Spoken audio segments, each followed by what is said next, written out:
செவ்வாய் பகவானை ராசி அதிபதியாக கொண்ட மேஷராசி அன்பு சொந்தங்களுக்கு வணக்கங்க. மேஷம் அப்படின்னா யாருங்க? காலபுருஷ தத்துவத்துல முதல் ராசியா வலம் வரும். இந்த கிளாஸ் ரூம்ல எக்ஸாம் பேப்பர் கொடுக்கறப்ப ஒரு பயம் வரும் பாருங்க. டே ஃபர்ஸ்ட் பேப்பரே என்னோடதுடா, செம்ம திட்டு வாங்க போறேன், செம்ம அடி வாங்க போறேன், இப்படி சொல்லுவாங்க இல்லையா? ஒரு லேப் இருக்குன்னா கூட அதுல ஃபர்ஸ்ட் வந்து பார்த்தீங்கன்னாக்கா அவங்களுடைய பெயர் வருதுன்னா அவங்க தான் முதல்ல மாட்டுவாங்க. ஓகேவா? அந்த மாதிரி இந்த காலபுருஷ தத்துவத்துல சுழலக்கூடிய 12 ராசியில முதல் ராசியா வரக்கூடிய உங்களுக்கு வாழ்க்கைங்கிறதே போராட்டம் தாங்க. சொல்லி மாளாது. எங்களுக்கு வந்து அதிபதி செவ்வாய். என்னங்க, ரத்தம் சம்பந்தப்பட்ட ஆளு, பூமி சம்பந்தப்பட்ட ஆளு, சண்டை சச்சரவு போராட்டம் எல்லாருக்குமே ஈஸியா கிடைக்கக்கூடிய ஒரு விஷயம். எங்களுக்கு மட்டும் பலகட்ட போராட்டம். அதுவும் வந்து பார்த்தா இழுத்துக்கோ பறிச்சுக்கோங்கிற மாதிரி தான் இருக்கும். கைக்கு வர மாதிரி இருக்கும், கடைசியில பார்த்தாக்கா அது வேறு ஒருத்தவங்க கிட்ட போகும். இப்படிப்பட்ட நிலையில இருந்தாலும் கெத்த விட்டு கொடுக்காம பார்த்துக்கலாம் அப்படிங்கிற மாதிரி வாழ்றவங்க தான் இந்த மேஷம். இப்படிப்பட்ட நிலையிலையும் இந்த வாழ்க்கை வந்துட்டு பயமுறுத்திட்டு மற்றவங்களை பயமுறுத்திட்டு போனாலும் உங்களை நாடி வருபவர்களை நன்கு உபசரித்து அவங்களுக்கு தேவைப்படக்கூடிய உதவிகளை செய்யறவங்க தான் மேஷம். எப்படிங்க? இவங்களுடைய நிலையில பின்னாடி முதுகுல பார்த்தீங்கன்னா 1000 ஈட்டிகள் குத்தப்பட்டிருக்கும். முன்னாடி பார்த்தீங்கன்னா சிரிச்ச முகத்தோட தனக்கு முன்னாடி இருக்கிறவங்களுக்கு தன்னுடைய வழிகளை மறைத்து கொண்டு அவங்களுக்கு தேவையானதை செஞ்சு கொடுத்து தன்னை சுத்தி இருக்கிறவங்களுக்கும் சரி தன்னை சார்ந்தவங்களுக்கும் சரி ஒரு பாதுகாப்பு அரண் மாதிரி இருந்து செயல்படக்கூடியவங்க தான் இந்த மேஷராசிக்காரங்க. தலைமை பண்புக்கு உரியவங்க. இவங்க கிட்ட ஒரு பொறுப்பை ஒப்படைச்சிட்டீங்க அப்படின்னா அந்த பொறுப்பு முடிஞ்சுது அப்படின்னு வச்சுக்கோங்க. தப்பா நினைக்காதீங்க. அந்த வேலையை சிறப்பா செஞ்சு கொடுத்துருவாங்க. எந்த ஒரு எதிர்பார்ப்பும் இல்லாம எல்லாருக்கும் தேவையானதை செய்யறது தான் நம்ம மேஷம். இதனாலேயே பல பேர் வந்து தன்னுடைய சுயநலத்துக்காக இவங்களை பயன்படுத்திக்கிட்டு இன்ன வரைக்கும் குதிரை சவாரி ஓசியில செய்யற மாதிரி பண்ணிட்டு இருக்காங்க. ஏமா அப்படியெல்லாம் பேசுற, அப்படிலாம் பேசாத, அப்படிதான் பேசுவேங்க. காரணம் கேட்டீங்கன்னா உங்களை மற்றவங்க பயன்படுத்துறது தெரியாமலேயே இத்தனை நாள் இத்தனை காலமா வாழ்க்கையில முக்காவாசியை தொலைச்சிட்டு நின்று இருக்கீங்க. முக்காவாசி உழைத்த உழைப்பு எல்லாமே மற்றவங்களுக்காக பயன்படுத்தப்பட்டு விட்டது. எல்லாத்துக்கும் முந்திக்கிட்டு போய் சண்டை போட்டு நியாயம் தர்மம் பேசி அதை நிலைநாட்டக்கூடிய பட்சத்தில் அதற்கான முழு பலனை யார் அனுபவிக்கிறாங்க? என்னைக்காவது யோசிச்சிருக்கீங்களா? அதெல்லாம் பார்க்க மாட்டோம். உங்க கொம்ப சீவி விட்டா போதும், போனாம் பாரு குத்துனாம் பாருங்கிற மாதிரி மற்றவங்களை உசுப்பேத்தி விட்டா நீங்க போய் எல்லாத்தையும் முடிச்சுட்டு வரீங்க. முடிச்சுட்டு வந்து இந்தாப்பா வச்சுக்கோ அப்படின்னு திரும்புறீங்க. ஒரு நிமிஷம் யோசிச்சு பார்த்தா அந்த உழைப்பை அந்த முயற்சியை உங்களுக்காக பயன்படுத்தி இருந்தா இன்னைக்கு நீங்க எந்த அளவுக்கு உயர்ந்து நின்னுருப்பீங்க. உங்களால வாழ்ந்தவங்க எல்லாம் இன்னைக்கு நல்லா இருக்காங்க. உங்களுக்கு ஒரு கஷ்டம்னா போன் கூட எடுக்க மாட்டாங்க. நம்ம சொல்லக்கூடிய விஷயங்கள் உண்மை நினைச்சு கமெண்ட் பாக்ஸ்ல பதிவிடுங்க. இப்படிப்பட்ட நிலையில வாழும் மேஷ ராசிக்கு இப்ப கூட மேஷ ராசி சொல்லுவாங்க, அட போங்க அடுத்தவன் எனக்கு பண்றது என்ன, நான் என் வாழ்க்கையை பார்த்துக்கிறேன், பார்த்துக்கோங்க. சதா நேரமும் கஷ்டப்படுறதுக்கு ரெடியா இருக்கீங்க. நீங்க படுறது கஷ்டம் இல்லைங்க, ஏமாற்று நிலை, அதை புரிஞ்சுக்கோங்க. சோ உங்களுக்கு இந்த ஏமாற்றத்திலையுமே ஏற்றத்தை தரக்கூடிய ஒரு விஷயம் வந்திருக்கு. தலைப்பை பார்த்திருப்பீங்க, 500 ஆண்டுகளுக்கு பிறகு கிடைக்கும் யோகம், நவ பஞ்சம யோகம். அப்படின்னா என்ன? இதனால உங்களுக்கு எந்த மாதிரியான பலன்கள் வரப்போகுது புரிஞ்சுக்கிட்டு பாருங்க. இந்த பதிவை பார்க்கக்கூடிய பட்சத்துல உங்களை மாதிரி இருக்கக்கூடிய நண்பர்களுக்கும் ஷேர் பண்ணி விடுங்க. அவங்களும் ஒரு சில விஷயங்களை அவங்க வாழ்க்கையில சில சூட்சமங்களை தெரிஞ்சுக்கிட்டு வாழ்ந்துகிட்டும். புரியுதுங்களா? நம்ம செய்யக்கூடிய உதவி வந்து அவங்களுக்கு இந்த வகையில கூட செய்யலாம்ப்பா, ஒரு விழிப்புணர்வா இருந்துக்கோப்பா அப்படின்னு சென்ட் பண்ணி விடுங்க. புரியுதுங்களா? அதாவது வீடு தேடி வரக்கூடிய நவ பஞ்ச யோகம்னு போட்டிருக்கேன். மேஷ ராசிக்காரங்க உங்களோட கை சேர்க்கக்கூடிய ஒரு நபர்னு போட்டிருக்கேன். யாரா இருக்கும்? சித்தப்பாவா, பெரியப்பாவா, அவங்களா, இவங்களா, ஃப்ரெண்டா இருக்குமோ அவங்களா? அப்படிலாம் கிடையாது. உள்ள பார்க்கலாமா? தெளிவான விளக்கத்துக்கு முன்னாடி எப்பவுமே நான் சொல்றது ஒண்ணுதான். ஒரு ராசிக்காரங்களுக்கு அவங்களுடைய அதிபதி பலமா இருந்தா அவங்க என்ன வேணா சாதிக்கலாங்க. சோ உங்களுடைய அதிபதி உங்களுடைய ஜாதக கட்டத்துல வலுவா இருக்காரா இல்லையாங்கிறத தான் நான் கணிக்க முடியாதுங்க. ஏன்னா உங்க ஜாதகம் என் கையில கிடையாது. நம்ம சொல்லக்கூடியது பொது பலன்கள், சரிங்களா? அவர் வலுவா இருந்தாலும் வலுவிழந்த நிலையில இருந்தாலும் சரி, அவரை வலுப்படுத்த வேண்டியது, அவரை மேலும் மேலும் மெருகேற்ற வேண்டியது நம்முடைய பொறுப்பு. ஸோ அவருடைய அதிர்ஷ்ட தெய்வமான முருகப்பெருமானை வழிபாடு செய்வதனால செவ்வாய் பகவானுடைய பலம் கூடும். ஸோ இந்த வீடியோ பதிவு பார்க்கக்கூடிய இந்த தருணத்துல இந்த ஆறுமுகனுக்கு உரிய மந்திர சொல் என்னங்க? ஓம் சரவண பவ. இந்த மந்திர சொல்ல 6 முறை சொல்லிட்டு இந்த வீடியோ பதிவை பாருங்க. ஏற்றத்தை தரக்கூடிய அந்த ஆறுமுகன் உங்களுக்கு துணை வருவாள். வாழ்த்துக்கள்ங்க. இப்போ இந்த பதிவிற்கான முழு விளக்கத்தை பார்க்கலாம். இப்போ 500 வருஷத்துக்கு அப்புறம் இந்த பஞ்சம யோகம் உருவாகுதா அப்படின்னா உண்மையாவே நீ சொல்றது உண்மைதானா அப்படின்னா ஒரு சிலர் கேட்பீங்க. ஆமா, வேத ஜோதிடப்படி கிரகங்கள் என்ன பண்ணுவாங்க, ஒரு குறிப்பிட்ட கால இடைவெளியில ராசியை மாத்திக்கிட்டே இருப்பாங்க.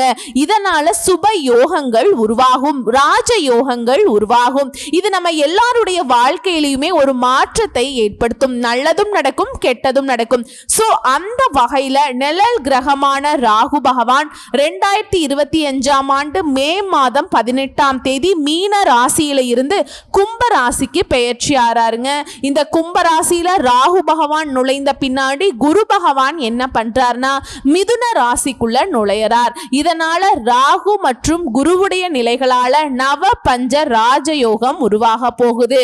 இந்த ராஜயோகமானது சும்மா வருஷம் வரதோ இல்ல ஒரு 10 வருஷம் 15 வருஷம் ஒரு 30 வருஷம் கழிச்சு வரதோ கிடையாதுங்களா, சரிங்களா? மிகப்பெரிய சக்தி வாய்ந்த யோகம்னே சொல்லலாம். மேஷ ராசிகளை குறிச்சு வச்சுக்கோங்க. 500 ஆண்டுகளுக்கு பிறகுதான் இது நடக்குது, சரிங்களா? இதனுடைய தாக்கம்ங்கிறது எல்லாருடைய ராசிகளுடைய வாழ்க்கையிலும் இருந்தாலும் ராஜயோகம் அதிர்ஷ்டம் அப்படிங்கிறது மேஷ ராசிக்கு முதல் பங்கா கிடைக்க போகுது. இதன் காரணமா உங்களுக்கு நடக்கக்கூடிய யோகத்தை ஒரு சில விஷயங்களை நான் சொல்ல போறேன். இதன் மூலம் தொழில் நல்ல வளர்ச்சி பெறும், முன்னேற்றம் அடையும். உத்தியோக பணிகளில் இருக்கீங்கன்னா மேலும் மேலும் உயர்வை பார்ப்பீங்க. நம்ம எல்லாருடைய வாழ்க்கையிலும் எதை நோக்கி பயணம் பண்ணிட்டு இருக்கோம்? நிதி நிலையை பொறுத்து. அவன் கிட்ட பணம் இருந்தா அவன் நல்லவன், அவன் கிட்ட பணம் இருந்தா அவன் சந்தோஷமா இருப்பான், அவன் கிட்ட பணம் இருந்தா யாரு என்னன்னு தெரியாதவங்க எல்லாம் வந்து உறவாடுவாங்க, உறவுகள் எல்லாம் நம்மளை தூக்கி பிடிக்கும். சோ அந்த நிலையும் சிறப்பா இருக்கு. நிதி நிலையில இது நாள் வரைக்கும் நீங்க எந்த அளவுக்கு டவுன்ஃபால்ல இருந்தாலும் சரிங்க, அடிமட்டத்துல இருக்கலாம், ரோட்டோரம் கடை வச்சிட்டு இருக்கேன் அப்படிங்கிறவங்களுக்கு கூட நிதி நிலை சிறப்பா இருக்க போகுதுங்க. நல்ல உயர்வை பார்க்க போறீங்க.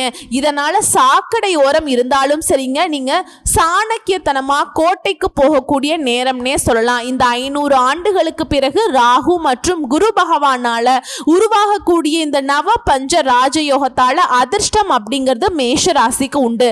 அப்படி என்னமா மேஷ ராசிக்கு அடுத்தடுத்து நீ சொல்ல முடியுமா பலன்கள் அப்படின்னா, நவ பஞ்ச ராஜயோகமானது மேஷ ராசிக்கு திடீர் நிதி நன்மைகளை அளிக்க போகுது. இது மட்டும் இல்லாம புதிய வருமான ஆதாரங்களையும் உருவாக்கக்கூடிய வாய்ப்பை கொடுக்க போகுது.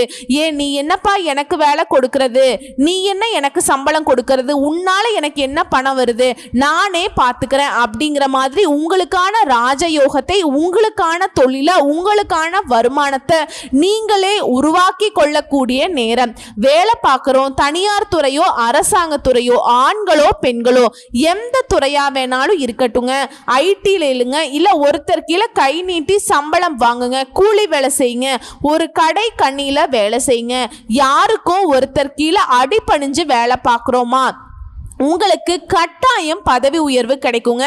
என்ன வேலை செஞ்சாலும் சரி அதுல முன்னேற்றம் இருக்கும். அதே மாதிரி குடும்ப வாழ்க்கையை பொறுத்த வரைக்கும் ரொம்ப சிறப்பா இருக்கு. குடும்பத்துல இருக்கவங்க கிட்ட உங்களுடைய உறவானது வலுவடைய போகுதுங்க.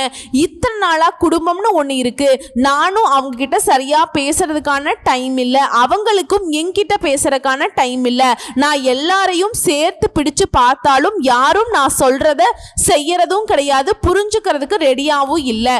இப்படி இருந்த குடும்ப வாழ்க்கை இப்போ ஒருத்தருக்கு ஒருத்தர் நல்ல புரிதலோட குடும்பம் ஒற்றுமையா பலமா வீட்டுல வந்து அடுத்தடுத்த சந்தோஷங்கள் பொங்கக்கூடிய அளவுக்கு சுப நிகழ்ச்சிகள் ஏற்பாடாக போகுதுங்க. அதே மாதிரி வீட்டுடைய சூழ்நிலை அப்படிங்கிறது மகிழ்ச்சிகரமா இருக்க போகுது. நிதிநிலை சிறப்பா இருக்க போகுது. சிலருக்கு வந்து புதிய சொத்துக்கள் சேரும், வண்டி வாகனங்கள் வாங்கக்கூடிய வாய்ப்பு கிடைச்சிருக்கு. இதே வியாபாரிகளை பொறுத்த வரைக்கும் ஆண்களுக்கும் சரி பெண்களுக்கும் சரிங்க, எழுதி வச்சுக்கோங்க, திடீர் லாபம் கிடைக்க வாய்ப்புகள் இருக்கு. அது மாதிரி அரசு அரசு தொடர்பான வேலைகள்ல வெற்றி கிடைக்கும். சமுதாயத்துல கௌரவம் அதிகரிக்குங்க. இத்தனை நாளா எவன் நம்மளை மதிக்கிறான், நம்மளை போய் பேசலாம்னு நினைச்சா கூட ஒதுக்கிட்டு போறான், சரிடா உன் வீட்டு நல்லது கெட்டதுக்கு வரலான்னு சொல்லி பார்க்க போனா அங்க நம்மளை பார்த்துக்கிறதுக்கு ஆட்கள் கிடையாது. ஏதோ பிச்சைக்கார மாதிரி போனோமா வந்தோமான்னு வந்துடும். மனசாட்சிக்கு துரோகம் பண்ண முடியுமா? அவங்க தான் அப்படி இருக்காங்கனாக்கா நான் ஒரு நல்லது கெட்டதுக்கு போகாம இருக்க முடியுமா? அப்படின்னு நம்ம போய் அங்க அசிங்கப்பட்டு அவமானப்பட்டு தான் வரோம். ஒதுக்கி வைக்கிறாங்க, அசிங்கப்படுத்துறாங்க, நம்ம பேசினாலும் பேச மாட்டேங்கிறாங்க இல்லையா? மேஷம் எவ்வளவோ சங்கடங்கள் நீங்க அனுபவிச்சுட்டு இருக்கீங்க இல்லையா? இனி நீங்க சந்தோஷமாய் இருக்க போறீங்க. நீங்க வேண்டான்னு ஒதுக்குனவங்க கூட அவங்க உங்ககிட்ட வந்து உறவாடுவாங்க, உங்களுக்கு முக்கியத்துவம் கொடுப்பாங்க. வேணான்னு ஒதுக்கி வச்சவங்க எல்லாம் நீங்க வேணும்னு தேடி வரக்கூடிய அற்புதமான காலம் இது. மட்டும் இல்லைங்க, இந்த ராஜயோகத்தினால தூங்கி கொண்டிருந்த அதிர்ஷ்டம் இனி உங்க வாழ்க்கையில பிரகாசிக்க போகுது. இந்த நவ கிரகங்கள் அப்படிங்கிறவங்க தான் நமக்கு நல்லதை கெட்டதை தீர்மானிக்கிறாங்க. ஆளுக்கு ஒரு பக்கம் உட்கார்ந்துக்கிட்டு நமக்கு வேலையை பார்த்து விட்டுறாங்க இல்லையா? அந்த 9 நவகிரகங்கள்ல உங்களுக்கு தரக்கூடிய அந்த பஞ்சம காலத்தை கூட எப்படிங்க, அந்த பஞ்சம் அப்படிங்கிறது என்ன நடக்கும்? இல்லாத போகக்கூடிய நிலைதான பஞ்சம்னு சொல்லுவோம். இந்த நவ பஞ்ச யோகம் அப்படிங்கிறது என்னன்னா, அந்த மாதிரி 9 நவகிரகங்கள் உங்களுக்கு கொடுத்த கஷ்டங்கள் எல்லாமே யோகமாக மாற்றக்கூடிய அமைப்பு தான் இந்த நவ பஞ்ச யோகம். புரியுதுங்களா? இந்த அதிர்ஷ்டம் உங்களை வந்து பிரகாசிக்க வைக்கும்னு சொன்னேன். அது மட்டும் இல்லைங்க, ராகு பகவானை பொறுத்த வரைக்கும் இந்த மாணவர்கள் இருக்கீங்க இல்லையா, உங்களுக்கெல்லாம் தேர்வுகளில் நல்ல மதிப்பெண்களை பெற வச்சு வெற்றி பெற வைக்கிறாருங்க. விரும்பிய கல்லூரி விரும்பிய படிப்புல சேரக்கூடிய யோகத்தை கொடுக்கிறார். நான் ஸ்கூல் படிக்கிறேன் அப்படின்னு சொல்றவங்களுக்கு நல்ல ஸ்கூல்ல வந்துட்டு படிக்கிறதுக்கான வாய்ப்பு கிடைக்கும். இல்லம்மா நான் வந்து பதவியில இருக்கேன், மேலும் ஒரு பதவிக்கு வந்துட்டு எக்ஸாமுக்கு படிச்சுட்டு இருக்கேன், படிப்பு சார்ந்த விஷயம் கல்வி சார்ந்த விஷயத்துல ராகு பகவான் உங்களுக்கு உயர்வை ஏற்படுத்துறார். அதே மாதிரி நிதி நிலையில நல்ல உயர்வு, புதிய வருமானம் ஆதாரங்கள், நீங்க வந்து ரொம்ப பிரபலமாக போறீங்க. எந்த துறைகள்ல வேணாலும் இருங்க, நான் முன்னாடி சொன்ன மாதிரி தான் திடீர் அதிர்ஷ்டம் வரும். மற்றவங்க எல்லாம் தெரிஞ்சுக்க கூடிய அளவுக்கு ஏன் உலக அளவுல தெரியறதுக்கான வாய்ப்புகள் கூட கிடைக்கும். அது வந்து ராகு பகவானும் குரு பகவானுடைய சேர்க்கையினால, இந்த நவ பஞ்ச யோகத்தினால, அதே மாதிரி சமுதாயத்துல மதிப்பு மரியாதைங்கிறது உயர்ந்துகிட்டே போகும். பணம் வெளியில சிக்கிட்டு இருந்தா கூட சிக்கிய பணம் கைக்கு வந்து சேரும். வெளிநாட்டு பயணங்கள் மேற்கொள்ளக்கூடிய வாய்ப்புகள் கிடைக்கும். ஆன்மீகத்துல நாட்டம் அதிகமாகும். மனம் வந்து அமைதி கொள்ளும். மகிழ்ச்சிக்கு ஒரு குறையும் இருக்காது. உங்க வாழ்க்கை செழிப்பா இருக்க போகுது. வேலையிலும் சரி வணிகத்திலையும் சரி நல்ல முன்னேற்றம் ஏற்படும். உங்களுக்கு என்னங்க குறை?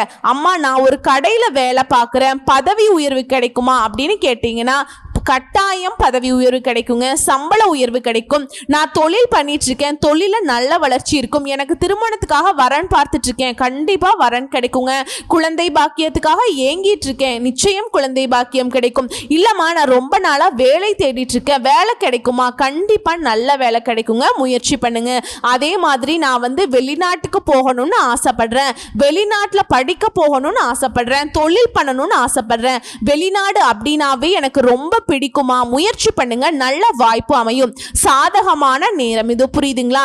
இல்லம்மா நான் வந்து ஒருத்தர் கீழே வேலை பார்த்துட்டு இருக்கேன், இல்ல நான் ஒரு வேலை பார்த்துட்டு இருக்கேன், எனக்கு அதுல போதுமான திருப்தி இல்ல, வருமானம் இல்ல, புதுசா தொழில் தொடங்கணும்னு ரொம்ப நாளா திட்டம் போட்டுட்டு இருக்கேன், கட்டாயம் இப்ப தொடங்குங்க, அதற்கான சாதகமான காலமா இருக்கும். இப்ப ஒரு சிலர் வருவீங்க, இல்லம்மா நான் வந்து பார்த்தீங்கன்னாக்கா ஆன்லைன்ல பிசினஸ் பண்ணிட்டு இருக்கேன், பங்கு சந்தைன்னு சொல்லுவாங்க இல்லையா, அந்த மாதிரி விஷயங்கள்ல முதலீடு பண்ணி அதுல வருமானம் பார்த்துட்டு இருக்கேன் அப்படின்னா அந்த முதலீடுகள்ல கூட இந்த காலத்திலிருந்து அதிக லாபம் கிடைக்குங்க. முன்னாடி எல்லாம் 10 பைசா இல்லாம நிறைய நஷ்டம் ஆயிடுச்சுமா, இப்படி புலம்புனவங்களுக்கு கூட பழைய முதலீட்டுல இருந்து கூட இப்ப நல்ல லாபம் கிடைக்கும். அதே மாதிரி வேலை தொடர்பா கொஞ்சம் தூர பயணமோ இல்ல நீண்ட தூர பயணமோ போயிட்டு வருவீங்க, அந்த பயணங்களால நல்ல நிதி ஆதாயங்கள் இருக்கும். புரியுதுங்களா? இப்போ உங்க ராசியை பொறுத்த வரைக்குங்க ஆல்ரெடி 26/4/2025 அன்னைக்கு ராகு பகவான் ஐன ஜைன போகஸ்தானத்திலிருந்து லாபஸ்தானத்துக்கு மாறிட்டாருங்க. அதை தொடர்ந்து அடுத்து வரக்கூடிய 11/5/2025 அன்னைக்கு தான் குரு பகவான் தன வாக்கு குடும்பஸ்தானத்திலிருந்து தைரிய வீரிய ஸ்தானத்துக்கு மாற போறார். சரிங்களா? இதனால நினைச்சது எல்லாமே நிறைவேற போகுது. பணவரவுங்கிறது திருப்திகரமா இருக்கும். இதுவரைக்கும் தடைப்பட்ட திருமணம் நடக்கும். சுபகாரியங்களில் இந்த தடைகள் விலகி இனிமையாக நடைபெற போகுது. புத்திர பாக்கியம் எதிர்பார்த்தவங்களுக்கு புத்திர பாக்கியம் கிடைக்கும். பலர் சொந்தமா வீடு வாங்குறது, வாகனம் வாங்குறது, இந்த மாதிரி சொத்து சேர்க்கை இருக்கு. பூர்வீக சொத்துக்களால லாபத்தை பார்க்க போறீங்க. எடுக்கக்கூடிய முயற்சிகள் அனைத்திலையுமே வெற்றி கிடைக்க போகுது. குடும்ப வாழ்க்கையில கணவன் மனைவிக்கிடையே ஒற்றுமை பலப்பட போகுது. உடல் ஆரோக்கியத்துல மட்டும் கொஞ்சம் கவனம் வச்சுக்கோங்க. செய்யக்கூடிய தொழிலையும் சரி வியாபாரத்திலையும் சரி நல்ல லாபங்கள் கிடைக்கும். வேலை எதிர்பார்த்தவங்களுக்கு பதவி உயர்வோட மனசு மகிழக்கூடிய அளவுக்கு எல்லா வகையிலுமே முன்னேற்றம் ஏற்பட போகுது. பயணங்களால அனுகூலம் உண்டாகுது. இதனால குடும்ப பொருளாதாரம் எப்படி இருக்கும்னு கேட்டீங்கன்னா குடும்பத்துல சுபிக்ஷமான நிலை உண்டாகுது. பண வரவு சிறப்பா இருக்கும். திருமண சுப செலவுகள் இருக்கும். சொந்தமா பூமி வாங்குறது, மனை வாங்கி மகிழ்ச்சி அடைய போறீங்க. பூர்வீக சொத்துக்கள் கைக்கு கிடைக்கும். இதன் மூலம் பொருளாதார நிலை சீரா இருக்குது. அதே மாதிரி கொடுக்கல் வாங்கல்ல பொருளாதார நிலை சீரா இருக்கிறதுனால கொடுக்கல் வாங்கலையுமே நல்ல நிலையில இருக்குங்க. ஆனா யாரையுமே நம்பி பெரிய தொகையை கடனா கொடுக்க கூடாது. அந்த மாதிரி கொடுத்தே ஆகணுங்கிற நிலையில ரொம்பவே அதிகமா யோசிச்சுதான் கொடுக்கணும். அதே மாதிரி கூட இருக்கவங்களால பண விஷயங்களை நீங்க ஏமாறதுக்கு வாய்ப்பு இருக்கு. அவங்க உங்களுக்கு துரோகம் செய்யறதுக்கு வாய்ப்பு இருக்கு. துரோகம் செய்யறதுக்கு துணிஞ்சு செய்வாங்க. அதனால உஷாரா இருங்க.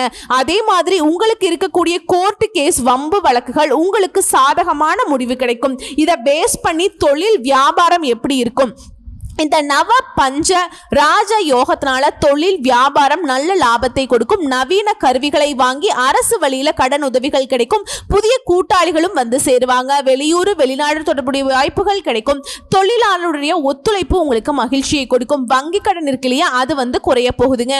அடுத்து உத்தியோகம், நீங்க செய்யக்கூடிய பணிகள்ல உயர்வான நிலை ஏற்பட போகுது. கௌரவமான பதவிகள் கிடைக்க போகுது. உயர் அதிகாரிகளால உங்களுக்கு பாராட்டுகள் கிடைக்கும். மகிழ்ச்சி கிடைக்கும். சிலருக்கு எதிர்பார்த்த இடமாற்றம் கிடைக்கும். குடும்பத்தோடு, அதாவது இதனால வெளியில இருந்தோம், குடும்பத்தோடு இப்ப சேர்றதுக்கான வாய்ப்பு இருக்கு. வெளியூர் வெளிநாட்டுக்கு போயிட்டு வேலை பார்க்கணும்னு விரும்பக்கூடியவங்களுக்கு நீங்க விரும்பிய மாதிரியே வெளிநாட்டு வெளியூர்ல வேலை கிடைக்கும். புதிய வேலை தேடுறவங்களுக்கு நல்ல வேலை வாய்ப்பு கிடைக்கும். அடுத்து அரசியல பேர் புகழ் கௌரவம் எல்லாமே உங்களை தேடி வரக்கூடிய நேரம். மக்களுடைய ஆதரவை பெற இத்தனை நாளா கடுமையா உழைச்சிருப்போம். ஆனா இப்போ மக்கள் மத்தியில உங்களுக்கு சாதாரணமாவே நல்ல ஆதரவு இருக்கும். உங்க பேச்சுக்கு மதிப்பு மரியாதை உயரும். கட்சி பணிகளுக்காக அடிக்கடி பயணம் மேற்கொள்வீங்க. பண வரவுகளுக்கு பஞ்சமே இருக்காதுங்க. எடுக்கக்கூடிய முயற்சிகளை வெற்றி கிடைக்கும். அடுத்து விவசாயிகள் பயிர் விளைச்சல சிறப்பா இருக்குங்க. விளைபொருளுக்கு ஏற்ற விலை சந்தையில கிடைக்க பெறுவதனால லாபம் பெருகும். பண வரவு சிறப்பா இருக்கும். புதிய நவீன கருவிகளை வாங்கக்கூடிய வாய்ப்பு இருக்கு. சிலர் பூமி மனை வாங்கக்கூடிய யோகம் கிடைக்குது. அடுத்து பெண்களை பொறுத்த வரைக்கும் உடல் ஆரோக்கியம் சுமாரா இருக்குங்க. குடும்பத்துல மங்களகரமான சுப நிகழ்ச்சிகள் கைகூடி வரும். ஆரோக்கிய விஷயங்களை மட்டும்தாங்க கொஞ்சம் கவனமா இருக்கணும். ஆண்களா இருந்தாலும் சரிங்க, பெண்களா இருந்தாலும் சரி கவனமா இருந்துக்கோங்க. புத்திர வழியில மகிழ்ச்சி நிலவுது. அது போலவே கணவன் மனைவி உறவிலுமே அந்யோன்யம் அதிகமாகுது. பண வரவு திருப்திகரமா இருக்குதுங்க. பொன் பொருள் சேரும். உற்றார் உறவுக்காரங்களை அனுசரிச்சு செல்வது நல்லது. பூர்வீக வழியிலுமே உங்களுக்கு லாபம் கிடைக்குதுங்க. அடுத்து கலைஞர்களை பொறுத்த வரைக்கும் திறமைக்கேற்ற கதாபாத்திரங்கள் கிடைத்து ரசிகர்கள் மத்தியில் ஆதரவை பெற போறீங்க. மேலும் இதுவரைக்கும் நிலுவையில் இருந்த பணத்தொகை உங்க கைக்கு சேர போகுது. சுக வாழ்க்கை, சொகுசு வாழ்க்கை, இது எல்லாமே கிட்ட போகுதுங்க. சிறப்பா வாழ போறீங்க. புதுசா காரு பங்களான்னு யோகமான நிலைக்கு நீங்க மாற போறீங்க. அடுத்து மாணவ மாணவியர் கல்வியில நல்ல முன்னேற்றமான நிலை இருக்கும். திறமைக்கேற்ற மதிப்பெண்களை பெற்று முன்னேற போறீங்க. விளையாட்டு போட்டிகள்லையுமே பரிசுகளையும் பாராட்டுகளையும் பெற போறீங்க. பெற்றோர் ஆசிரியர்களுடைய ஆதரவுங்கிறது உங்களுக்கு மகிழ்ச்சியை கொடுத்துக்கிட்டே இருக்கும். உடல் ஆரோக்கியத்தை பொறுத்த வரைக்கும் ஆரோக்கியத்துல சின்ன சின்ன பாதிப்புகள் தோன்றி மருத்துவ செலவுகளை ஏற்படுத்தினாலும், அதாவது அன்றாட வேலையவே நீங்க திறம்பட செய்து முடிச்சிட்டீங்கன்னா வெற்றி உண்டு.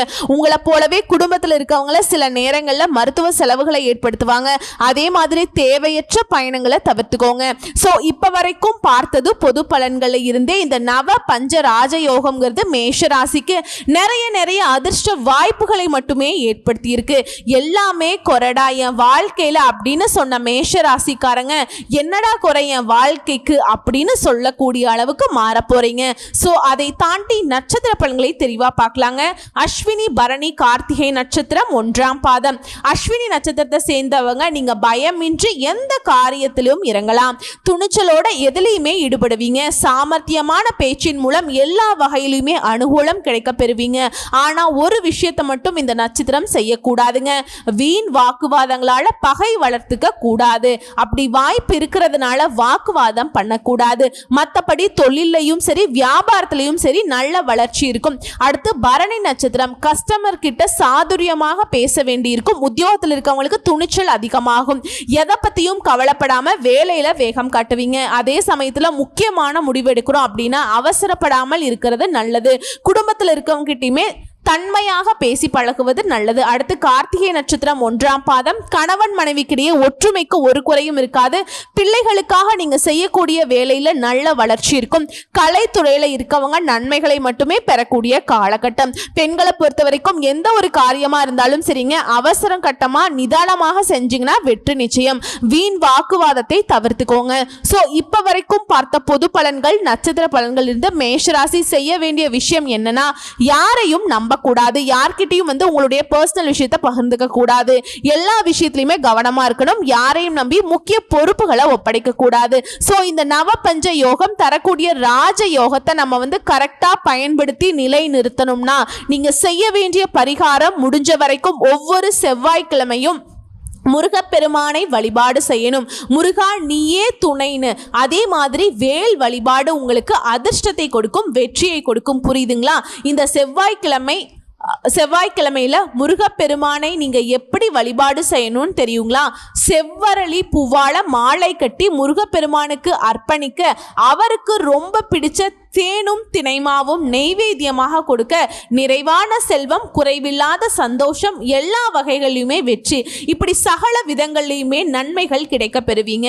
உங்களை பொறுத்த வரைக்கும் அதிர்ஷ்டம் தரக்கூடிய திசைகள் கிழக்கு, வடக்கு. அதிர்ஷ்டம் தரக்கூடிய நிறம் வெள்ளை, மஞ்சள், பச்சை. அதிர்ஷ்டம் தரக்கூடிய எண்கள் 1, 3, 5. அதே போல 2வது பரிகாரம் மற்றும் வழிபாடு, முருகப்பெருமானுடைய அண்ணன் விநாயகப் பெருமானை தினமும் வழிபாடு செய்ய, அதாவது நல்லெண்ணெய் தீபமேற்றி வழிபாடு செய்ய காரிய வெற்றி உண்டாகும். குடும்ப கவலை தீரும். அட விடுங்க, என்ன சனிதசை நடந்தா என்ன, ராகு கேது பண்ணா என்ன, யார் என்ன பண்ணாலும் இந்த நவபஞ்ச யோகம்ங்கிறது மேஷ ராசியுடைய வாழ்க்கைய, அந்த கஷ்ட காலத்தை சாதகமா மாத்தி விட்டுருச்சுங்க. வரக்கூடிய வாய்ப்பை கரெக்டா பயன்படுத்துறது மட்டும்தான் உங்களுடைய வேலை. புரியுதுங்களா? குரு பார்க்க கோடி நன்மை. இப்ப இந்த குரு பகவான் உங்களோட கை கோர்த்திருக்கிறதுனால உங்களுக்கு கோடான கோடி நன்மைகள் உங்களுக்கு சேரப்போகுது. மனுஷனுடைய வாழ்க்கை என்னங்க, நம்மளுடைய தேவைகள் என்ன, மிஞ்சி மிஞ்சி போனா ஒரு 10 விஷயம் எழுத முடியுமா? நம்ம லிஸ்ட் போட்டு அந்த 10 விஷயம் பக்காவா நடக்குங்க.